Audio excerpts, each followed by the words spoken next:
तो इससे पहले हम बात कर चुके हैं रिफ्रैक्टिव इंडेक्स, और उससे पहले हमने बात की थी रिफ्रैक्शन ऑफ लाइट की, प्रकाश के अपवर्तन की। तो अभी हम थोड़ा सा रिकैप करेंगे लास्ट वीडियो में हमने क्या क्या बात की। तो इससे पहले जब हमने रिफ्रैक्टिव इंडेक्स की बात की तो उसमें कुछ की पॉइंट्स निकल के आए थे। तो जैसे हमने बात की थी कि जो लाइट होती है वो बैंड होती है जब वो एक मीडियम से दूसरे मीडियम में जाती है, और ये मीडियम कैसे हैं, ट्रांसपेरेंट मीडियम होने चाहिए, और इसी फिनोमिना को हम रिफ्रैक्शन ऑफ लाइट कहते हैं। ठीक है। उसके बाद हमने ये बात की थी कि जो ये बेंडिंग होती है लाइट की, ये इसलिए होती है क्योंकि जो लाइट की स्पीड है डिफरेंट मीडियम में या मटेरियल में वो डिफरेंट होती है। ठीक है। उसके बाद हमने ये बात की थी कि जब लाइट एक मीडियम से दूसरे मीडियम में ट्रैवल करती है तो या तो उसकी स्पीड स्लो होती है या उसकी स्पीड अप होती है। ठीक है। स्पीड अप एंड डाउन होती है, वो डिपेंड करेगा कि वो मीडियम कैसा है। ठीक है।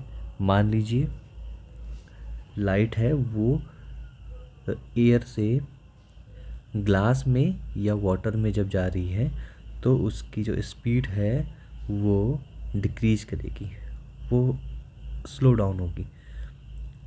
और अगर हम कहें कि वो ग्लास या वाटर से एयर में जा रही है तो उसकी स्पीड क्या होगी, इंक्रीज होगी।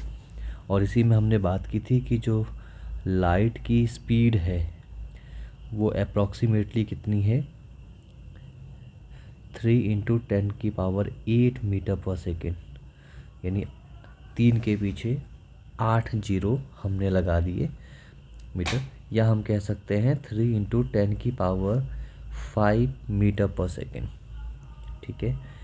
ये वाली जो चीज़ है अगर मीटर पर सेकेंड में अगर हम बात करें तो ये हो जाएगा 3 × 10⁸ मीटर पर सेकेंड। ठीक है। यानी एक सेकेंड में ये कितना ट्रैवल कर रहा है, 30 करोड़ मीटर एक सेकेंड में।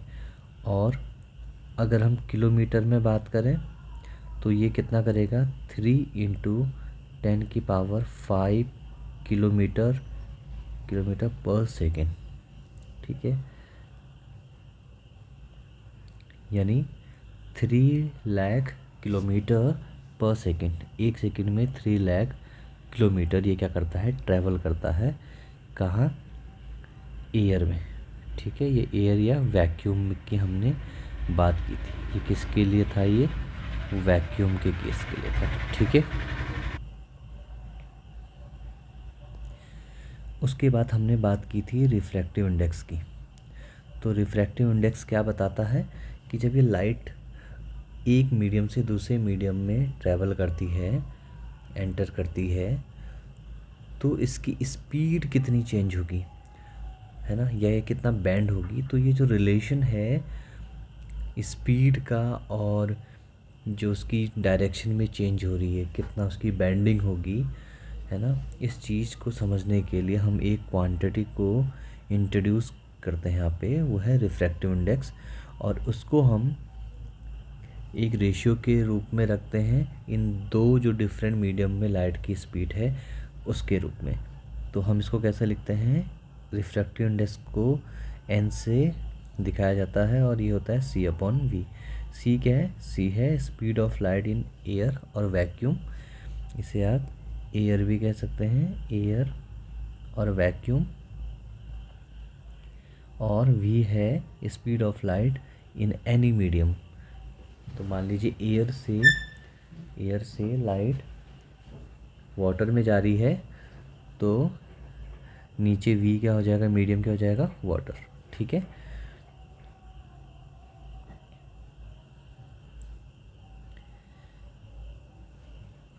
तो इसके बाद हमने बात की थी कि when light comes from rarer to denser medium से air to water glass, it bend towards the normal.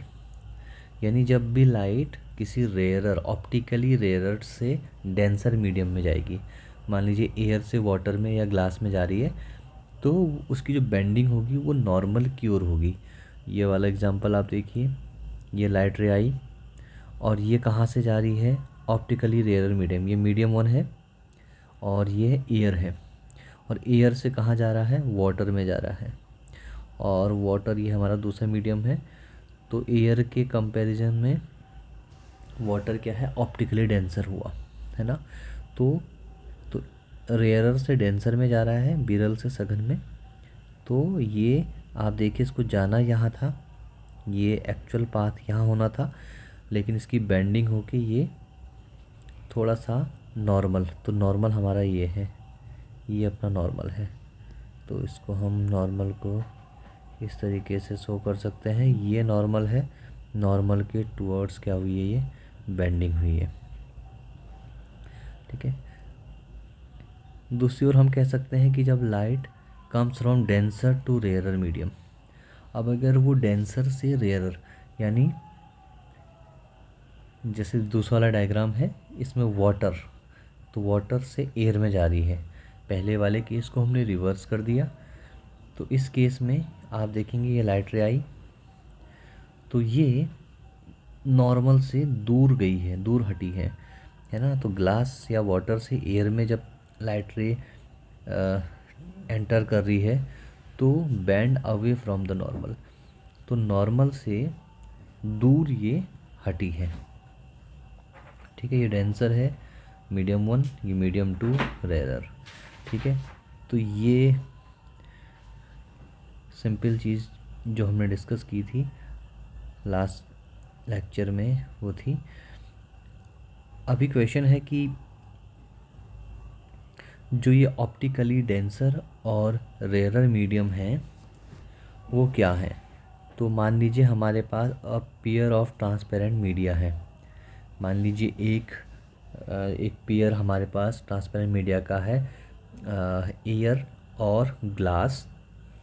तो एयर और ग्लास यानी कांच, इसके लिए which one has a higher refractive index, जिसका रिफ्रैक्टिव इंडेक्स ज़्यादा होगा, हायर होगा, will be called optically denser medium, ठीक है। एंड द वाइस वर्सा, और जिसका रिफ्रैक्टिव इंडेक्स क्या होगा, कम होगा, उस मीडियम को हम कहेंगे optically rarer medium. For example, water and glass are optically denser than air, पानी यानी वाटर एंड ग्लास यानी कांच, ये दोनों हैं, ये ऑप्टिकली डेंसर होंगे देन एयर, हवा की तुलना में ये सघन माध्यम कहे जाएंगे ऑप्टिकली डेंसर।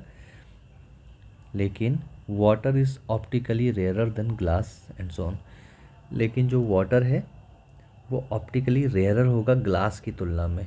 अगर आप पानी और कांच की तुलना करें तो जो वाटर है वो रेयरर होगा ग्लास के कंपैरिजन में, क्योंकि जब आप अपनी टेक्स्ट बुक में डिफरेंट मीडियम या मटेरियल के लिए रिफ्रैक्टिव इंडेक्स का चार्ट देखेंगे तो वहाँ पे आपको पता चल जाएगा क्लियरली कि जो रिफ्रैक्टिव इंडेक्स है वाटर का वो क्या है, काफ़ी कम है, ठीक है।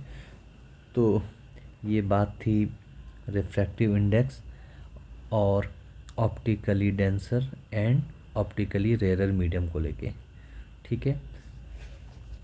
अब चलते हैं नेक्स्ट और एक न्यूमेरिकल प्रॉब्लम को अटेम्प्ट करते हैं।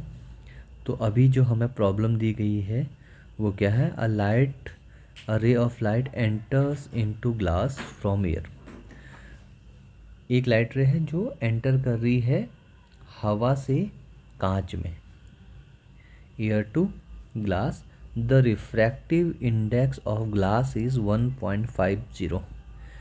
तो हमको क्या दिया है, यहाँ पे सॉल्यूशन लिखेंगे। First one is given, so the quantity given to us is refractive index, यानी n का वैल्यू दिया है which is 1.50। Refractive index is unitless, इसका कोई मात्रक नहीं होता है ना, यूनिटलेस है ये। क्यों? क्योंकि ये रेशियो है, स्पीड का रेशियो है, तो यूनिट हमेशा कैंसिल हो जाएंगी ऊपर और नीचे, के ऊपर भी स्पीड है अपॉन नीचे भी स्पीड है, तो दोनों एक दूसरे को कैंसिल आउट कर देंगे। Then next one is what is the speed of light in glass. तो हमें कैलकुलेट करनी है speed of light in the glass. तो मान लीजिए ये जो मीडियम है ग्लास, उसमें हमें स्पीड फाइंड करनी है, स्पीड यानी वी, और हमको गिवन दिया है if the speed of light in air is 3 × 10⁸। See we have given 3 × 10⁸ metre per second. Okay, so first we will write the formula for refractive index, which is n equal to speed of light in air upon speed of light in medium. And what is the medium here? Glass. So which is, we can write C upon V. So we have the value, okay, sorry, okay, so just write this. Now we can write what is the value of n. Value of n is 1.5 equal to C 3 × 10⁸ meter per second upon V. We have to calculate V, so we can cross multiply, change the values, and this one will 3 × 10⁸ meter per second upon 1.5. So now this point, if we remove the point, तो point जैसे ही हटेगा ऊपर हम एक zero बढ़ा देंगे और ये हमारे पास आया 10⁸ मीटर पर सेकेंड, और ये नीचे जाएगा 15। Now we can cancel out, तो 15 हो जाए 15, 15 जो 30, then this will come out 2 × 10⁸ meter per second. So the value of V is 2 × 10⁸ meter per second, and this is the speed of, this is the speed of light in glass, which is less than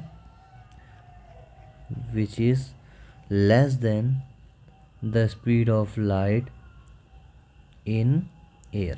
तो air में जो light की speed थी कितनी थी? 3 × 10⁸ metre per second, जबकि जब वो ग्लास में एंटर हुई तो उसकी स्पीड क्या हुई है? स्लो डाउन हुई है। तो उसकी स्पीड जो है, speed decreases in glass. Okay, so this is very important question, तो इसको आप प्रैक्टिस कर सकते हैं, और इस तरीके के जितने भी क्वेश्चन हैं आप उनकी प्रैक्टिस कर सकते हैं। तो ठीक है, मिलते हैं नेक्स्ट वीडियो में।